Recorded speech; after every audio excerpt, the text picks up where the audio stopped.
Yeah, I couldn't wait. It's Romania Black, and nope.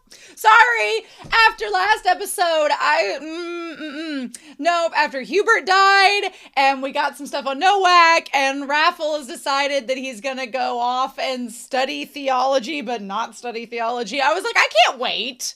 I can't wait to find out what happens next. So yeah, we're on episode 3 of Orb on the Movements of the Earth. And like I said, the stakes have been claimed. Hubert is gone sooner than I ever thought he'd be gone. I really thought he was going to be like here for the next like at least 5 or 6 episodes, and then I figured something would happen. But I thought him and Raffle were going to work together and scheme together and be doing all sorts of things. Nope.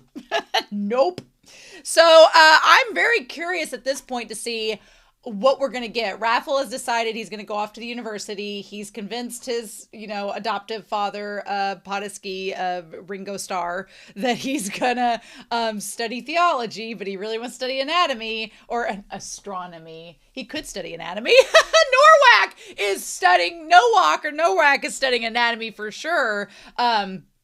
As he's going around and punishing, aka torturing, supposed heretics for information. So there's a lot going on. We've been introduced to characters. There's lots happening, but I'm so fascinated. I love Raffle as a character so much. I love him, and I want to follow his journey and see where it leads him, because as the OP has shown, there's a plethora of characters that we've not even met yet. So I'm really excited to see where that could lead. So before we get started with this episode, I want to give a very quick shout out over to our philanthropy tier over on Patreon to thank them so much for all their support, and to thank all of you. If you're watching through Patreon, thank you so much for your support.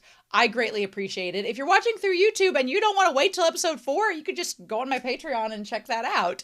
But I appreciate it. So for our philanthropy tier, thank you, Alex Cornejo, Be Happy, Bisa, Dana, Damage3245, Daniel, Devorin, Destiny Marie, Danger Zone, because I have to say it that way, Eric, Ichu, Faishu, Ghostly Turnip, Elfreya, Liam Polzel, Lyndon, as well as Murphew, Mochi Coon, Willie Morris, Translucent Men, Sunspots, and Shimoyama. Thank you all so much for your support. I greatly appreciate it. All of my love. And thank you to Truck and Geen, who have volunteered to moderate this series. As I'm recording this, the first episode is about to come out over on Patreon, so I'm going to be excited to see what the comments are. But I kind of want to get ahead of this series because I said last week this is reminding me a little bit of Vinland Saga, which I love. So and in Vinland Saga, things move fast. So I'm like, is this going to be kind of similar? So I want to kind of get ahead of the game with reactions so that you all, nothing gets spoiled in accident, because I like the mystery of this show. So anyway, I've got my tea poured. I'm ready to go. We are going to start Orb on the Movements of the Earth, episode 3. And we're going to do that here in 3, 2, 1. And I'll see you all on the other side.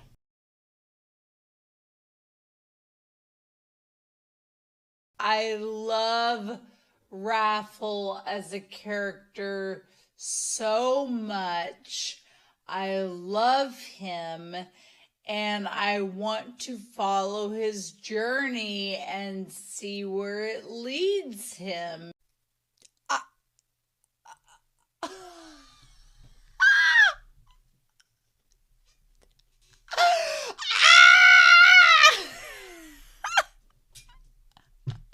Oh, it's because so fun to follow Raffle around the entire series. It's going to be a great time to follow Raffle around the series. Well, we're not now. Oh my God. It is a bold move, sir. It is a bold move, madame, to kill off your main character 3 episodes in. It is bold. I respect. I'm mad because I wanted to be selfish with Raffle because I loved his character so much, but damn. And I had ideas about where this was going. Now I have no clue. I can see why there's a cult. I can see why there's a cult for this series. Okay. All right. I got just, yep, we need to talk about this. I was so inspired by this episode, and especially in light of the world we live in now, I've been so inspired by this episode, but damn, it sucks that Raffle is gone. It really sucks. It really, really, really sucks.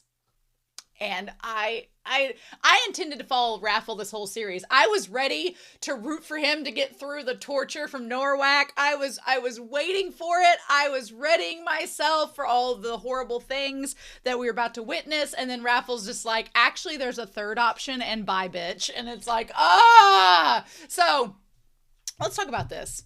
I think that the biggest red flag should have been the hourglass at the very beginning running out of sand. That was our red flag, and I did not think that he was going to die this episode. I was like, I didn't think it would kill our main character off, but they did. 3 episodes in, episode 3, well, hope you're committed, because now the main character's gone and there's these new people introduced and we don't know anything about them, so I'm curious. Norwak seemed pretty young in the context of this episode, so 10 years, he still would have plenty of youth left in him. So I'm curious if we're going to see Norwak 10 years from now and how this has impacted him, because I think that Raffle's speech at the end, the monologue he gave to Norwak, shook him to his core. This 12-year-old shook a grown-ass torturous ex-mercenary to his boots, to his core of his shell and body, and I want to see what the ramifications and the aftermath of that is, and I hope we see it in episode 4.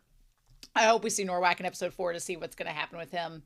But yeah, so Raffle had this idea. So what he had been doing in all of this, and we're going to break down Raffle's story here, and what we got with him was that he was making drafts of notes, and he was burning the drafts, and then he was saving the revised copies. So essentially, I like the fact that this box out in the mountain is containing constantly revised notes over and over again. Yep, just notes. He took what Hubert had, and then he made basically the revised edition, right, of what that is to pass on to other people, right, which is fascinating. I love that. But of course, I think one of the biggest things to note about Raffle and all of this is he's 12. That's the biggest takeaway from this, is that he's 12 years old. He's still a kid. He's a prodigy. He's insanely smart, but he's still a kid. And kids, even grown-ass adults, make mistakes. And especially a 12-year-old. Like, he was burning the documents and he didn't get them fully burned. And it was a simple mistake. Anybody could have made it. Not just the fact that he's a 12-year-old, an adult could have made that mistake. And it is what it is. But he's like, I put the revised documents here. It's almost full. So he's been at this for a little bit. Like, before he goes to university, he has been at this revising and putting all of the documentation in. So he's basically revised and filled the vault with the documentation. So that's great. Right. So then Potterisky or whatever, he comes home and finds the little burned, charred remains that wasn't fully burned. And we get the truth about his character revealed. Everything makes so much more sense now with I call him Potterick, or Ringo Starr, but basically with the professor, we come to find out that he had taught Hubert. He had taught Hubert and inspired him. And he had been teaching him about heliocentrism. But what we end up finding out is that he basically did what was proposed by Norwak, in that he ended up being accused, as did Hubert. So him and Hubert were accused of heresy, and they both went different routes. Hubert went the torture route. Went to prison, was tortured, came out, and then was found to be, at it again, and was burned alive. And then we have the professor, he recanted and decided to teach theology, and basically became a puppet of the state. Where he's like, oh no, I'll be a puppet of the state and do whatever you want me to. Just don't convict me again because I don't want to die. Whereas Hubert was like, no, I'm going to be tortured and then I'll get let loose. And now the pair of anguish, whenever I talked about the pair of anguish last episode, but then when Norwak is explaining how it works and how it opens up and it splits your cheeks open, now that makes sense of, not to quote Joker from the Dark Knight, you want to see how I got these scars? Like, that's how he got the scars. Hubert got the scars in his face from the pair of anguish ripping open his flesh in his mouth, which is terrifying.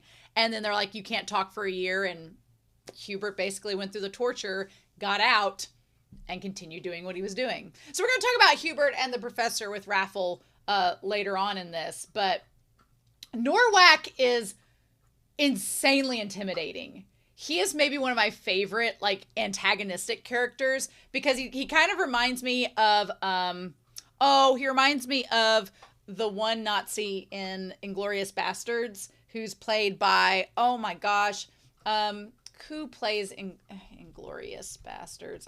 That's from 2009. If you've not seen Inglourious Bastards, it's great. But who is playing him? Christoph Waltz plays Hans Landa in Inglourious Bastards. Christoph Waltz's character in Inglourious Bastards is what Norwak reminds me of a lot. He's very charming when he needs to be. He's very well spoken when he needs to be. He's rarely ruffled, except when he is. And in this, Norwak gets ruffled by Raffle at the end. But he's so intimidating because of how calm and cool, and he never gets too angry. He's just always like, let's just do this, shall we? And that's terrifying. That's terrifying, right? Because he's never, like, upset about anything until the very end when Raffle, he gets bested by a 12-year-old, which good for him. Good for Raffle. So, but Raffle's sitting here wondering back, saying proving heliocentrism won't be easy. And he says the orbits I've calculated are far from perfect circles. So we've established that the notes that he's left are still imperfect, which of course they are. They're still imperfect. Now, my entire view of what this series is going to be has completely changed. I'm like, we have 25 episodes. Are we going to do, like, every 3 or 4 episodes a new generation of learning this until heliocentrism is proven? Are we going to just go through the motions and every 3 or 4, and I don't want this question answered in the comments. I want to find out as we watch. This is a rhetorical question, but my theory now is that, okay, every 3 or 4, maybe 5 episodes, we're going to have one person's story that we center on, and then we're going to move to a new person that keeps getting inspired and keeps making progress until something eventually comes about it, right? That's what I think we're going to do. I don't know if that's going to end up being the case or not, but if this whole thing, because it would tie into the movements of the Earth rotates, the Earth makes another lap around, time keeps moving, and then the story keeps moving even if we lose characters along the way. That's genius. Oh my gosh. I didn't walk into this series thinking we might have a vignette series, and this was just the prologue of Raffle and Hubert. Oh, it is going to be hard, though, because I loved Raffle's character so much, and I love how he went out, and he did it on his own terms, and we're going to talk about it, but man, the selfish part of me is so sad that he's dead, because I wanted to follow him throughout this series. I was so ready to, and I was rooting for him, and then we don't get that. But yeah, it's like, at this rate, the geocentric model is still more accurate. So, yeah, so at this point, he's like, it's still imperfect. We have not proven its accuracy. But science takes time. Science takes time, trial and error. And there are things that one person may not realize, but that another person will pick up along the way. It's just... But anyway, so Norwak shows up out of nowhere. It was so threatening with his bloody sleeves. And he's like, oh yeah, he's like, I heard you're pretty smart. He's like, so... he's like, you're going to study theology. Impressive. And he could see right through Raffle's bullshit. Like, he could see right through it, being like, oh, really? He's like, why do you still have that necklace that belongs to Hubert? Why are you wearing it? So that's a great question. So the thing about that necklace, I want to keep track of it. I don't think it's with him when he dies. I thought it was in the little pouch. I thought he put the necklace in the pouch to keep with him so that he would be able to hide it and still have it when he was taken in to be tortured. I thought that's what it was. I didn't even think about the poppy seeds. We're going to talk about the poppy. Milk of the poppy is what I was thinking. God, this episode just completely floored me. So there's still the necklace. So the necklace, the big question for me is, how did the necklace get to whoever has it at the end? Is the guy that has it at the end, is that the guy I've been calling Gone the whole time? Is it him? Because he would be 10 years older. He would be 22 if they were 12. So is it him? We're going to go back through it. Is it his little friend Gone that ends up with the necklace? We're going to go back to that. And then he's like, oh, and Raffle, to his credit, is a good liar. He's a good liar. He's like, oh, it's a reminder of my anger at his heresy and the need to remain vigilant. Like, he says that like it was nothing. Like, not an inch of sweat on his brow. The problem is, if he had told that to anybody else but Norwak, I think they would have believed him and been like, oh, go about your day. But the fact that Norwak he's a mercenary and he's been torturing people for years and he knows when people are lying, it didn't work on him. He instantly saw through it. He's like, did you know what he was researching? Now, I think where Raffle messed up is when he said he didn't know what Hubert was researching. He did know, and Norwak knows that he knows. So I think if he had, again, Raffle's 12. We have to keep that in mind, even if he's a prodigy. But I think if Raffle had said, oh, he was researching something about astronomy, but it's fine, I'm not believing it, I think it would have came across better. But the fact that he blatantly denied it outright, I think was like a red flag to Norwak. And he's like, oh, okay. And he's like, Hubert went against what the church said. And they said, will you swear to God you weren't involved? And Raffle said it without even blinking. He's like, yep, sure will. I believe in the universe that we're taught. And Norwak's like, okay, you're lying, so I'm going to have to take care of this. And I feel like, to Norwak's credit, Norwak, as we've come to kind of figure out, does not want to torture children. And he seems to have wants to keep kids out of it. Do I think that he gave the same offer to Hubert when he came into prison? Might have. Do I think he pushed it nearly as hard as he did to Raffle? Probably not. But I don't know, right? And so Raffle's like, well, that freaked me out. He's like, why do they put so much emphasis on words? Because words are powerful. And that's what we have to go into this. The idea of words. Words inspire, and they are powerful. We studied English, and one of my professors in graduate school, she's Native. And I don't want to get the tribe that she belongs to incorrect. So this has been like 15 years ago. So I'm not going to say exactly what it was. It's not Cherokee, but I don't want to get it wrong. But anyway, she's native born. And she was talking about how communication, and when we were talking about that different cultures and how we communicate is so important. So her people and her culture, they communicated not only through words, but they communicated through beading, through textiles, through mosaics, through art. Like, we think of, or at least my Western ass growing up thinks of like hieroglyphics and how images have symbols. You think of Japanese. Japanese has an alphabet based on symbols. And it's how we communicate is tied in so many different ways. But she talked about how her people would communicate not only through words or through spoken dialect, but through textiles, through beadwork, through artistry. And in a way, it was a means of keeping their culture alive, because when people were colonizing the United States and driving her people out from their homes and killing them, they would try to convert them over to English. And as we talked about in school, the best way to destroy a culture or destroy a people is to take away their language, to take away their words. That's how you do that. Which is why I get very frustrated, because I'm from America, and when people are like, speak English in America and all this, I'm like, because you're trying to drive out someone's culture by doing that.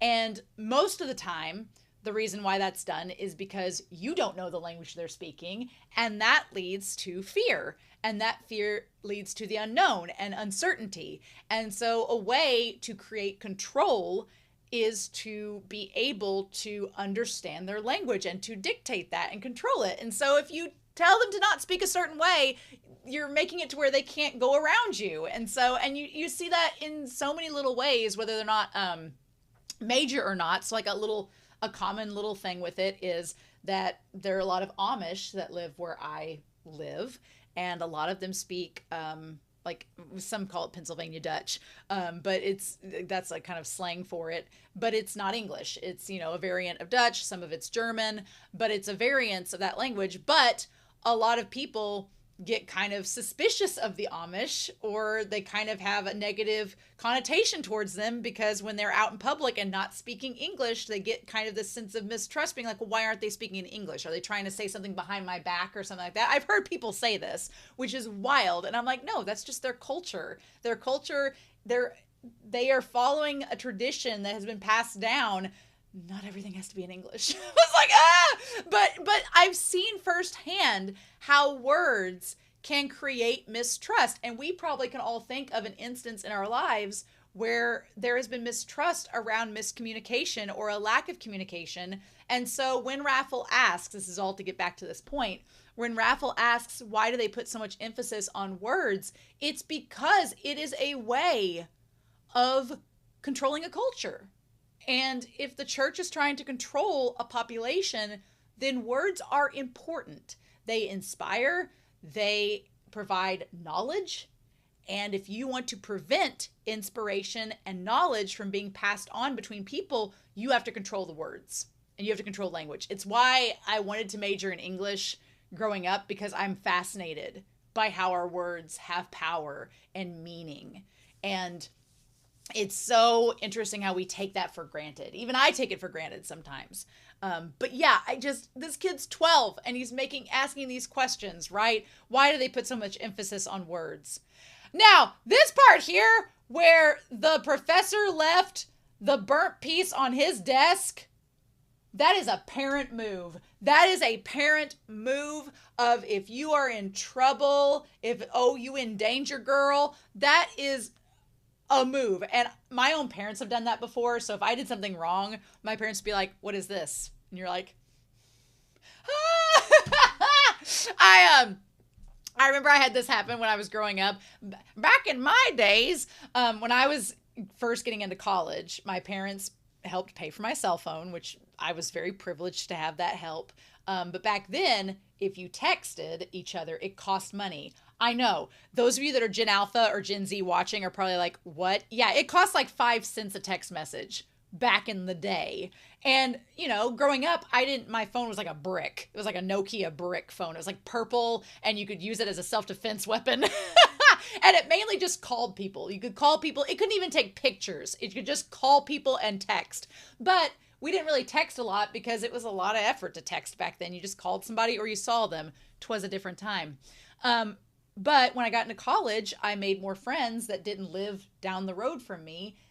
And I started texting them because they lived in another county or another city. And so I started texting them. Well, I'm an English major, as you know, and math is not my strong suit. And so I wasn't keeping track of how much money the text messages were costing, because 5 cents doesn't sound like a lot until you realize it's per text. And then you're texting, over the course of a month, hundreds and hundreds of times.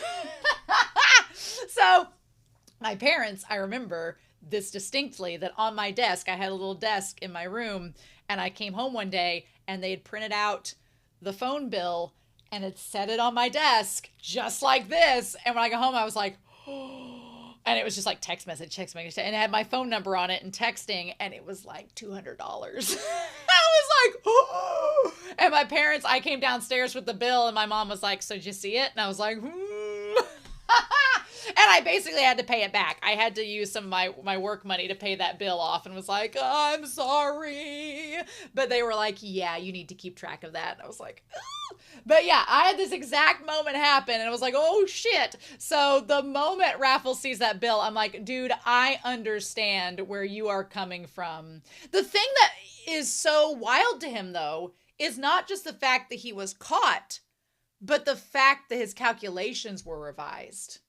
That the professor knew what to do and how to revise them. And that's what kind of surprises him the most, is that he's like, my professor, he knew what to do. And I love that shot. That shot of Raffle in the shadows. That shot of Raffle in the shadows holding the piece of charred paper. That might end up being the actual thumbnail for the episode. I don't know. There's the moonlight shot's really good too, though. And that's when he sees the professor in the doorway, that paper can have trouble burning. That shot of him in the dark where he's like, you should watch until it's completely burnt. In that moment, I think if Norwak hadn't shown up, I think that the professor would have done what Raffle's first plan was and let him go to the university. Because the professor wasn't going to rat him out off the bat. He wasn't going to. He just gave him the warning. He's like, he knew what he was doing. He's like, I told you not to do it. You're still doing it. You're not taking precautions. You're going to get caught. And he's like, I'm just warning you. You need to be more diligent or you're going to get killed. And so then when Raffle asks him about the revisions, he just doesn't answer the question and moves on. He's like, I don't know anything about any of this. And I think at that moment, Raffle, he's smart. He comes to the realization, as we find out later on, I think he's thought about it enough, that his professor was just as involved in the heliocentric theory as Hubert was, but he made the choice to recant. And he now is living a life where he's avoiding everything he was once passionate about. And I think that later on, that kind of influences Raffle's decision, is that he knows how his professor is acting in real life now. And he's like, do I want to end up like that? Do I want to end up like this man, paranoid about everything and professing this theory that he clearly doesn't believe in? And it's wild. So what he ends up doing, he's like, I've been acting too much in the open lately. The lack of materials has stalled my research. And he's like, maybe I should rest a while and resume my research once I settle at the university. And then he thinks back to Norwak. And he's like, I'm probably going to get caught. And I think now, looking back, I didn't realize that letter said Earth in it. I did not realize that's what it said until the very end when there's the subtitle. But I feel as if in that moment, because at first when he proposed the theory, I'm like, yeah, sure, just back off, resume your work when you get to university, and then just get away from Norwak and you won't get caught. But I think that when he thought back to Norwak, he realized how smart Norwak is and that he's onto him. And he's like, am I really going to be able to leave here without getting caught? I think that he anticipated Norwak doing something and he's like, okay. So in the morning when he has the note and he has the necklace and it says Zymia. What language is Zymia in? Oh, Polish. Oh, it's Polish. Okay. Okay, cool. Zymia is Polish. Good to know that he leaves that there. Okay.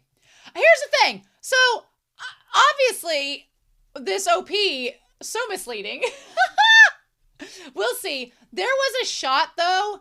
There was a shot in the OP that was of it was right before, it was of Raffle in the room, and it shows like the fire, which now it's all like, oh my gosh, we see like the sword. So there's this man. I don't know if that's supposed to be Norwak. We'll see. Who knows? But I'm so excited to see where this story goes. But yeah, so there was a shot of Raffle in the dark, and then there's a shot of everything on fire, like the school's on fire in the OP. For a second, he looked older in the OP. So my thought going into this episode was, oh, okay, we're going to have Raffle age. There's going to be a time skip, which there was a time skip in this episode, just not in the way I anticipated. And I was like, there's going to be a time skip at some point, like later on in this series, and we're going to get Raffle being older. That's what I fully anticipated. Not him dying, but for him to get older. Nope. I do love now the OP has of him in the moonlight and then him in the flames, and his arms are behind his back like he's tied to the post getting burned alive. Like the symbolism now in the OP makes sense. So I'm probably not going to pay too much attention to the OP from here on in until like something happens to a character, and then we'll see, because now that we know we're going to have all these other characters show up, I'm like, I don't know where we're going with this. So we'll just see. But anyway, so the episode is I Believe in Heliocentrism. The moment that they said the title of this episode and then we got to the hearing, I thought he's going to confess that he likes that he believes in heliocentrism. He's not going to go with the deal. But anyway, so the letter was gone when the professor came back, which means that Raffle was going to go put it in the vault. I'm curious what it says. Like if he was anticipating him dying, we're going to see. We're going to see where that goes. I don't know. I'm curious if the man in the OP with the big beard is Norwak older and he's grown out his beard. We'll see. Or if it's a totally different man, we'll see. Him and his spiky Vash haircut. But anyway, so Norwak believes that he has caught Raffle committing heresy and he doesn't have proof. So instead, because he doesn't have proof, he goes to the professor thinking the professor will rat him out, which he very much does. Norwak is smart. Norwak is smart, and he knows how to evaluate people because he's tortured them long enough. He knows their psychology, and he knows that the professor is scared of death and punishment. He's scared enough of death that he's willing to rat someone else out. He's willing to throw them under the bus because he knows that they'll do it. He'll know. He sold himself out. He sold out his passion earlier to recant, so he knows that he would be willing to sell someone else out. If it's one of those things where if you're willing to sell out your soul and what you believe in, then you're very much willing to sell someone else out as well. That part would be easy, right? The hard part is selling out what you believe in yourself. So once you do that, then yeah, you're going to throw somebody else under the bus. Of course you will. Be easy in comparison. So that's what he does. And Norwak knows, I don't have proof that Raffle is committing heresy, but I'm going to get you to rat him out for me because you know. I'm sure you do. And if you don't know, I feel like he had two options. He's like, if he doesn't know and the professor doesn't give him any inkling, then he'll just wait it out, I guess. But I think he had an idea, and the professor is not good at lying. So he like reveals everything about him and gets him to confess, which, I hated it. I hated the professor ratting him out. And the thing of it is, I think that Norwak, there's a part of what Norwak is doing that is out of this warped and twisted mercy, because I feel like he knows that Raffle's a kid. He doesn't want kids to get tortured or killed. He has some kind of principle with that. And so he's like, I think he believes that Raffle is going to get caught sooner or later, because if he can tell Raffle's lying, somebody else probably is going to as well. And if Raffle's just the least bit sloppy here, he's probably going to be sloppy in the university and in the city where it could be caught by more people. So I feel like Norwak is thinking to himself, if I catch Raffle now and get him to reform, then this kid won't have to die and he won't have to get tortured and he can go about his day and I won't have to worry about it anymore. I feel like there is something weighing on his conscience with that. But the fact that he preyed upon the professor and his weakness and his cowardice and his selfishness to get that revealed is so cruel and savage and terrifying. It's just, He's like, oh, well, weren't you also researching that theory? He's like, I've never spoken to Hubert about research. He's like, I imagine that's true. It's likely Hubert looked into your past on his own. And since your recantation, you devoted yourself to theology. So, and now the fact that he has all the books makes more sense. He could not convince himself to burn all the books. The professor couldn't make himself do it. And when he's like, oh, I didn't like Hubert. We were just, teacher and student. Yeah. Mm-hmm. I don't think Hubert liked the professor. I think Hubert might have been inspired by him. But what the professor thought of Hubert is left up to the imagination at this point, right? And so he talks about how those who betray the faith twice have the devil in their bones. He's like, for the sake of the heretic too, you know what this means. He's like, you burn them alive. He's like, exactly. Now, I think it's highly funny in the darkest of ways that Norwak, who has committed atrocities as a mercenary and has tortured people and been exceptionally cruel, has a little bit of hypocritical oath here to be like, oh, we've got to punish the heretics. But the heresy they're committing is just thinking. And you violently hurt other people, and yet you're totally fine. I mean, the hypocrisy in that alone is staggering. But what can we do? And so then they talk about, there are those who break their jaws clenching to resist the pain, but that's not the worst part. The worst part is if you are cremated, there is nothing left to be restored on Judgment Day. So basically, if you're not Christian, you may not be aware of this, but the belief, this is the highly abridged version. Somebody in the comments will push up their glasses and be like, well, actually, and I'm anticipating that, but this is the highly abridged version, is that when there is the second coming of Jesus, that all of the souls will rise from the graves, all the bodies will rise from the graves and will be restored.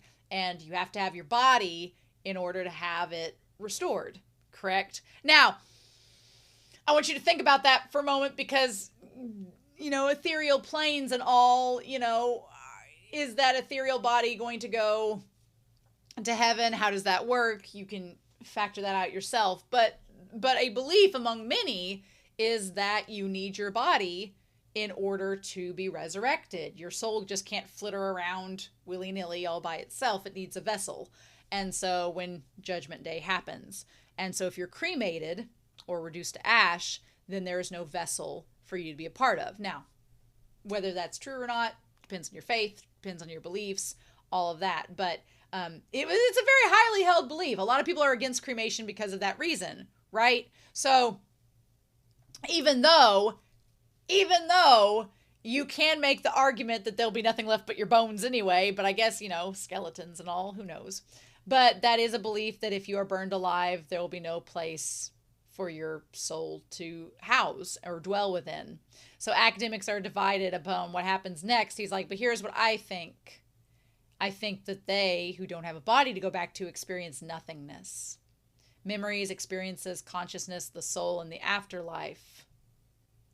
He talks about them are turned to nothing. So who knows? But there is that fear of the unknown, right? Your child is conducting blasphemous research, isn't he? A heretic that young, what is the world coming to? And he's like, I don't have proof, but if you know anything, you should tell me, because he's like, you've been convicted once. If you get revealed to be connected to this, you're going to die. But if you sell out the kid, it's only as a first offense. So he could recant and be like you and be okay. And the moment that the professor says you won't really execute him for the first offense, I was like, you're going to sell him out. But he's afraid of himself being killed because of that fear of the unknown. Right? It's just,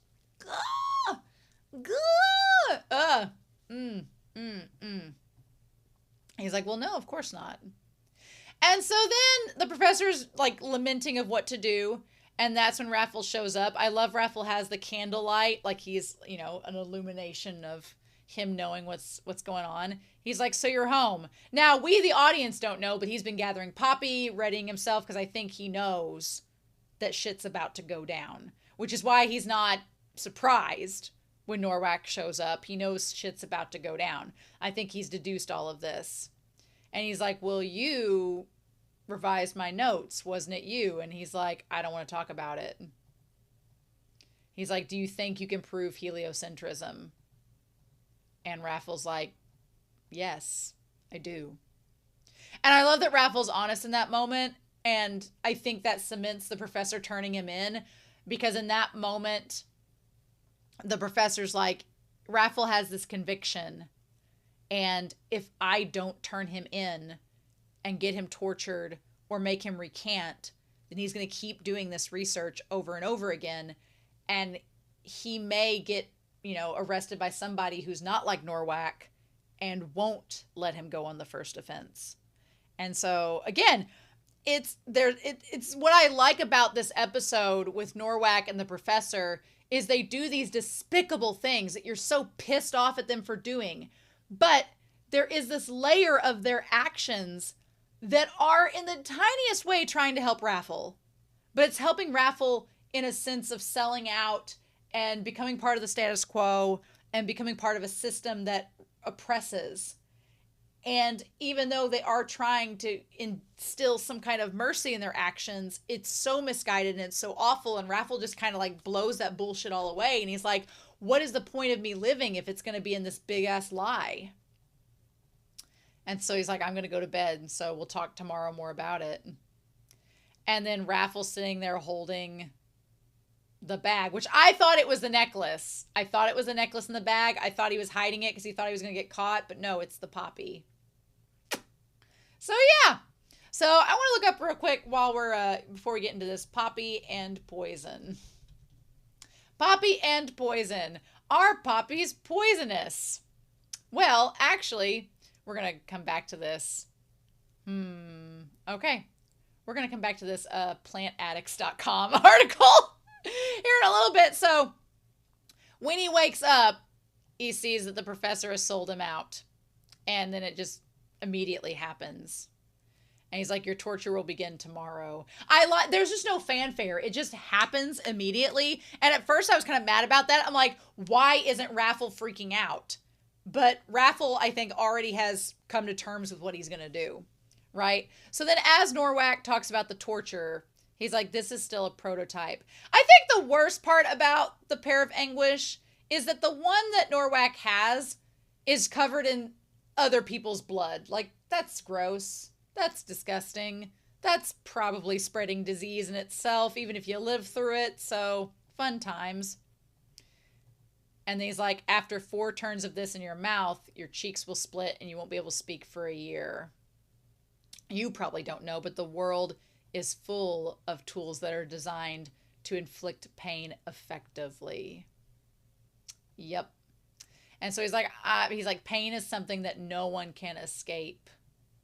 But he said pain is something no one can escape, but there are 2 ways to avoid it. So, which is such a contradictory statement. He's like, nobody can avoid pain, but you can avoid it for a while. And it's like, it's interesting that he says pain instead of death, because if you say death is something no one can avoid, then it instills the idea that why give in to the status quo? If you're going to die eventually anyway, why not just uphold your beliefs and live by them, right? He says you could recant at your trial tomorrow and proclaim you'll never associate with astronomy again. And then you can tell us where all your materials are located and burn them yourselves. And he's like, that's it? He's like, yes. He's like, I prefer not to torture a child. And he's like, and here's your university application. You'll still be able to go. You can leave and you can go to the university, and then that'll be that. The most important decision you make in life is what to give up. God, I love that phrase. So, what do we give up? Such a loaded question. Such a loaded question. And I was being selfish in this episode because I didn't want Raffle to die and I didn't want him to be tortured. I was like, oh, but Raffle could recant. He could do this, and then he could go to the university, and then he could just do it in secret. I had a whole theorized plan ready to go. I was like, okay, Raffle's going to recant. He's going to be like, oh, yeah, I'm going to practice theology, whatever. And then he's going to get to the university, and he's going to form an underground system and set up and start studying under the, in the underworld there, and then make it all work out. And nope. But I think that Raffle realized in that moment that no matter where he goes, he can't practice heliocentrism in this timeline. And I think he realizes what Hubert was struggling with, and the fact that Hubert realized that too. So then the mission became, what to give up. And it's like, if you give up your life to inspire others, then it keeps everything going. And so we have Raffle in this cell thinking about what to do. He's like, I could recant and burn my materials. And he's like, well, I guess I can do that. He's like, easy peasy. I guess I'll do that. He's like, this too will work out somehow. Burning my materials is not the end.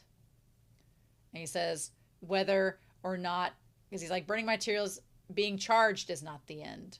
Whether astronomy is prohibited or I'm all alone is not the end.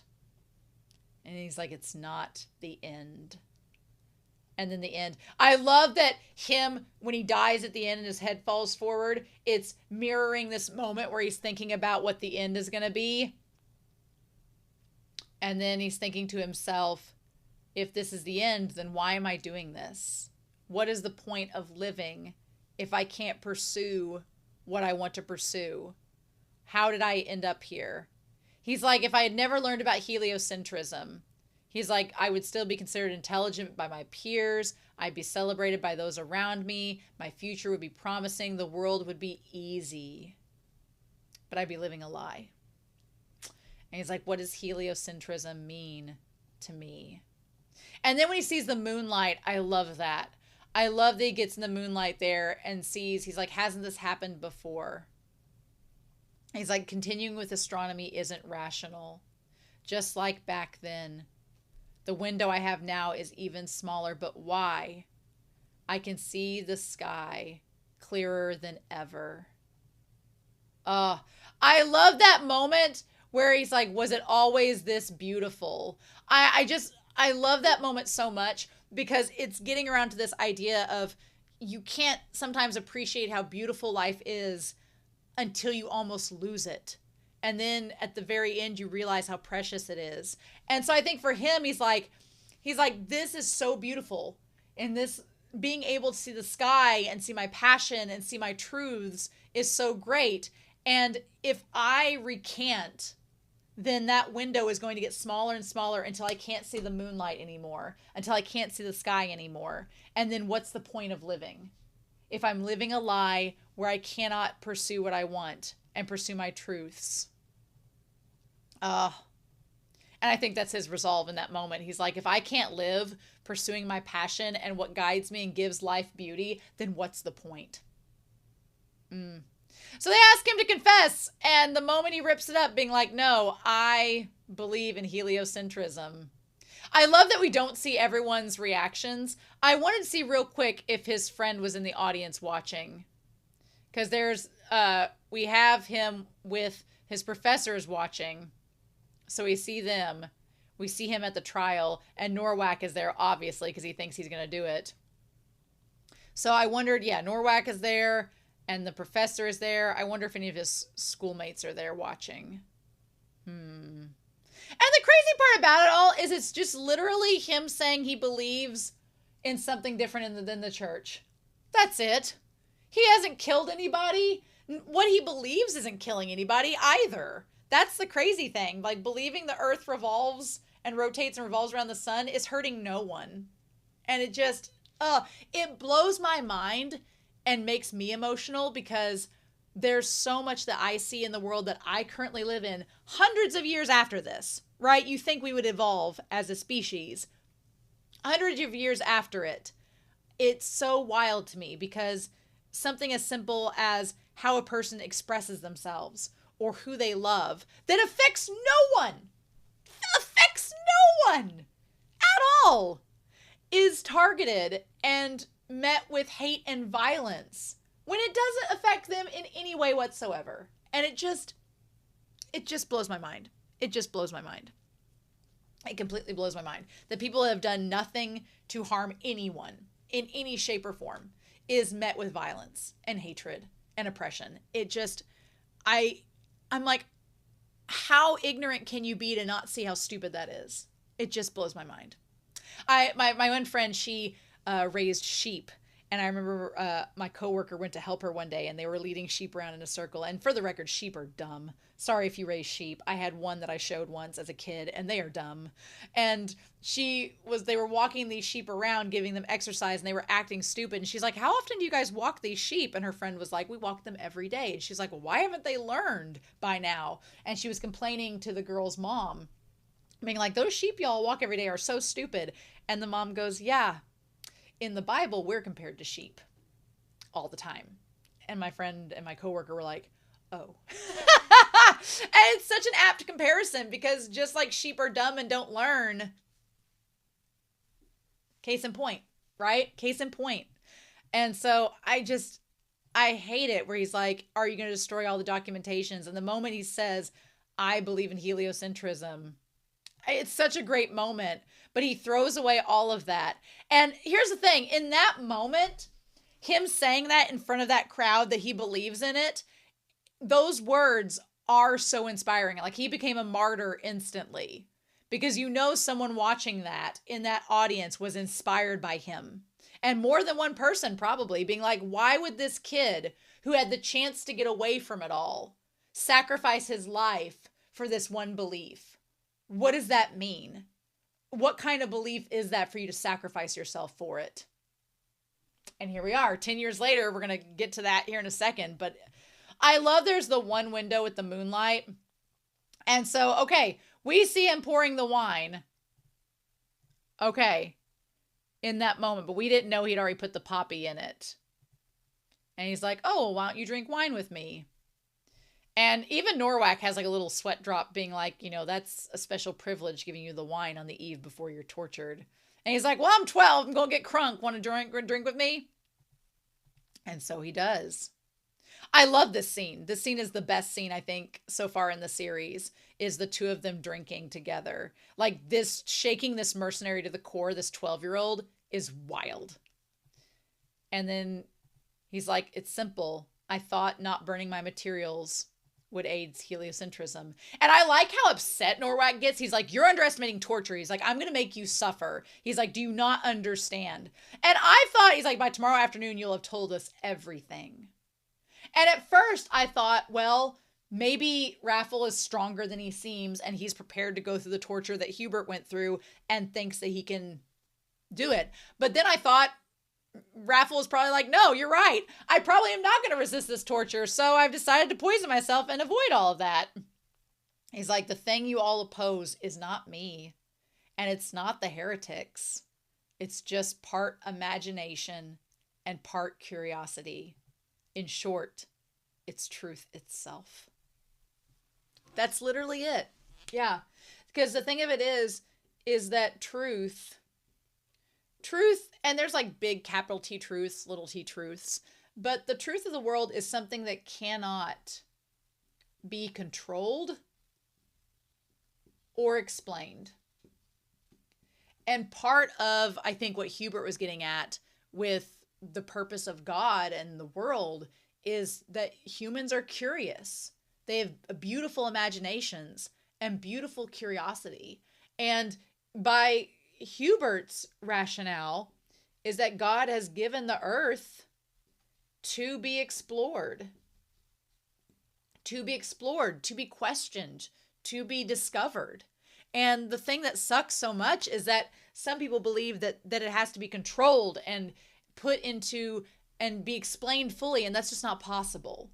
And so Raffle's like, you're trying to control people's curiosity and their imagination, because that could lead them to realize that you're wrong and you don't want to be wrong, because that means they won't believe in you or have control. He's like, and imagination and curiosity spreads like an epidemic. He's like, it's not the sort of harmless thing that can be tamed by an organization. Mm-hmm. And I see now there are across the world groups of people that want to stifle people's communication, stifle their imagination, stifle that curiosity. But that's what makes us special. And that's what makes us free. And Raffle's like, I'm not about to give that up. And he's like, so are you saying you'll win? You think that this is the right answer for you? And he's like, oh, it's the wrong answer. But then we went back to that phrase and I was like, oh my God. He's like, but just because it's a wrong answer doesn't mean that it's a meaningless one. Like the wrong answer can reveal things that are going to benefit years and years down the road. And then he's like, do you know the effects of poppy seeds? And he's like, poppy seeds?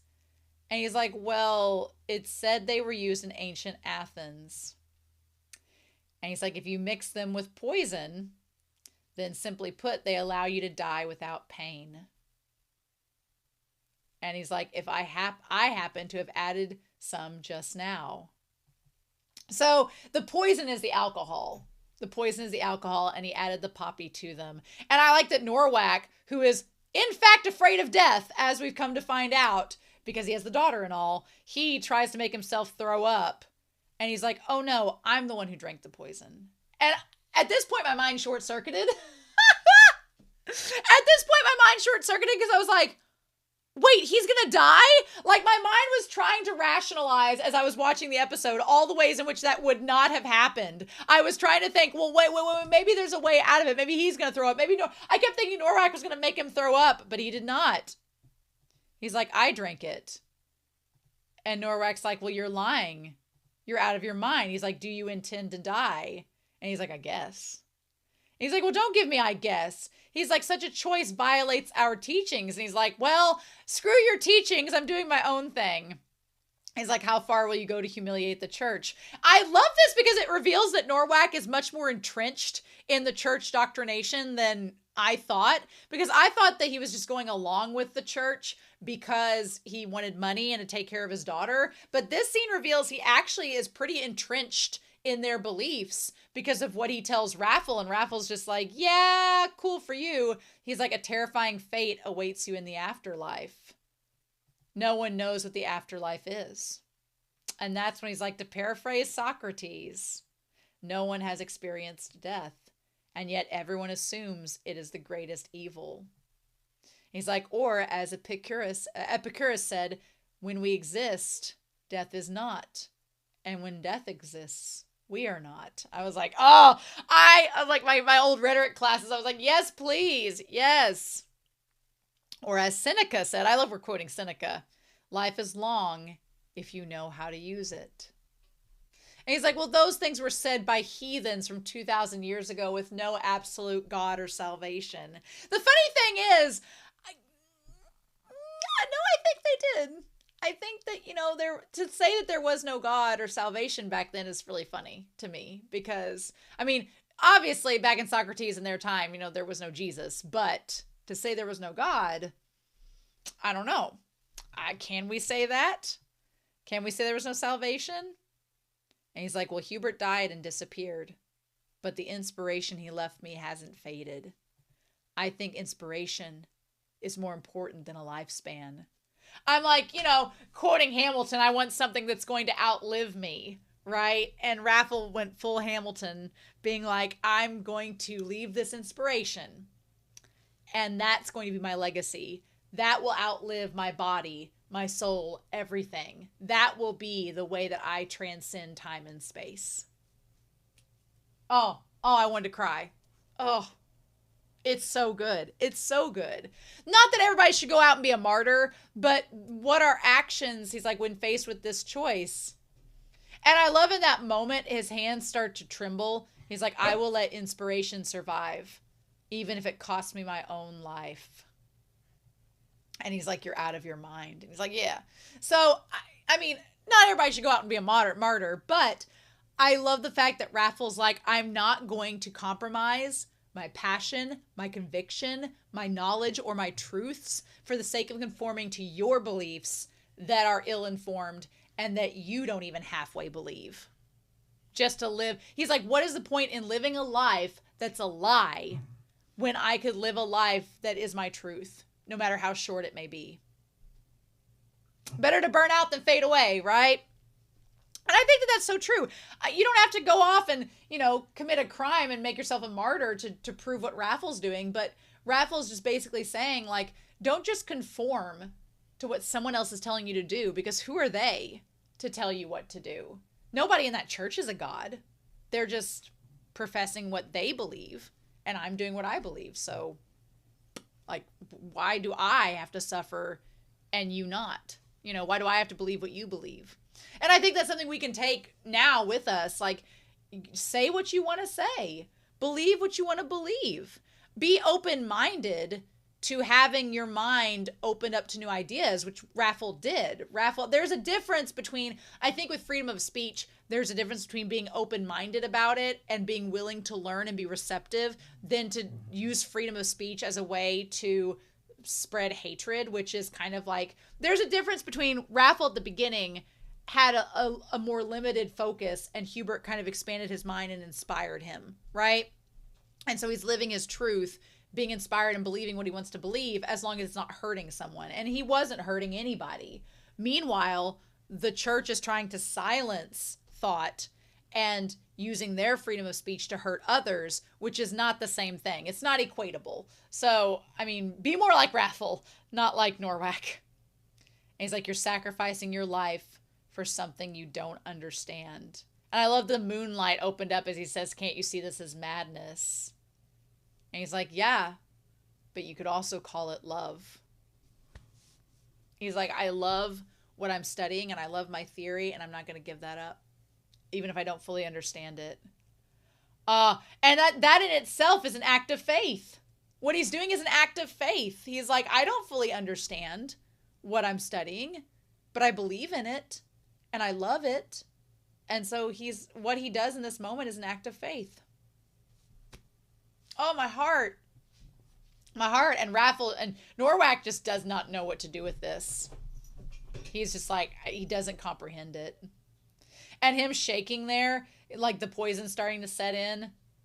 And he's like, now, may I ask to be alone? Oh. And he's like, is it time already? And he's like, yep, bye now. Oh my God, this kid. Because he's a kid, so the poison would not take long to work. And I love the symbolism of the light slowly dimming and going away. Oh. And then him sitting down. Oh my gosh. And then, yeah, seeing the moonlight and it all opens up and it's bright with the stars. I'm glad Raffle died with a smile on his face without being tortured. I'm glad he did. I hate that he dies. When he slumps over, I'm glad we don't see him completely dead, but then they put him out in the stars, tying him up to burn him. I hate that they burned him. That's kind of the other thing with the church, for the church to know, as kind of like a way of them spiting Raffle at the end, they burned him without even letting his body, Here's the thing. Did the guy, when he burned the body, did he take the necklace? Where was the necklace the whole time? Because I don't think we saw the necklace. He didn't have it. So who ended up with the necklace? That's the question. And then Norwak and them go to pray over the ashes. So then we have 10 years later. Before we get into that 10 years later scene, I do want to talk about poppies. So there are over 775 species of papaver, according to plantaddicts.com. Every variety of poppy exudes a latex-like white milky sap from the leaves, stems, and root. This is a poisonous alkaloid, which is sometimes turned into medicines and can be used to be extracted for home remedies. Children and small animals have the fastest reaction to the toxic chemicals in poppies. Even small amounts ingested should be investigated by a doctor or veterinarian. California poppies, on the other hand, are rarely cause reactions unless large amounts of the plants are ingested. Well, we're not in California, so that didn't work out. So it says that children, especially toddlers and babies, ingesting even small amounts of oriental poppy or breadseed poppy can cause a reaction. Touching plants briefly will usually not cause contact dermatitis, although poppies that have very hairy stems could cause skin irritation. There's too much risk of being ingested. And then obviously dogs could, be poisoned as well. So yeah, it says symptoms of poppy poisoning are slow respiratory rate, slow heartbeat, low blood pressure, hypothermia, muscle twitching, which we saw in this, and then death. I hate it. It's so sad. I'm so sad that Raffle is dead. So 10 years pass, and we see this one guy trekking up the mountains. Is he the friend from before? I don't know. Was he the guy? Does he look like the guy that lit it on fire? I want to see for a hot second if it was the same man that came up to... No, this guy looks... Well, it kind of looks like him. I don't know if the guy that lit Raffle on fire is the guy that's out looking up the mountain. It almost looks like the friend, like Gone, as I called him. The one, his name started with a K. It almost looked like him. And he looks like he hasn't slept in 1,000 days. But they're like, it should be higher up. So this guy is trying to get him. He's like, why is this happening to me? So I want to know the backstory with these two. I want us to go back next episode and figure out how did we get here? And when they open up and it says Earth on there, how did we get to this? How did we get to this? If we have Raffle and the OP and ED every episode from here on, that's going to be torture. That's mean. That's cruel. That's torturous. How dare you? This episode makes me sad. This episode makes me sad. I can't believe Raffle's dead. Well. Anyway, so yeah, let's talk about Raffle down below. But this episode was so inspiring. It makes me feel like you just don't want to be silenced, and no one should be. Say your truths. Speak your truths, even if no one listens, because knowing that your passion and your convictions are being spoken rather than selling out and being quiet is worth it, because you are only on this earth for a limited amount of time. So, in any case, I hope you all have a wonderful week. Please stay safe, take care, and yeah, I'm going to be back very soon with episode 4 and see where we go with ORB on the movements of the earth. Bye.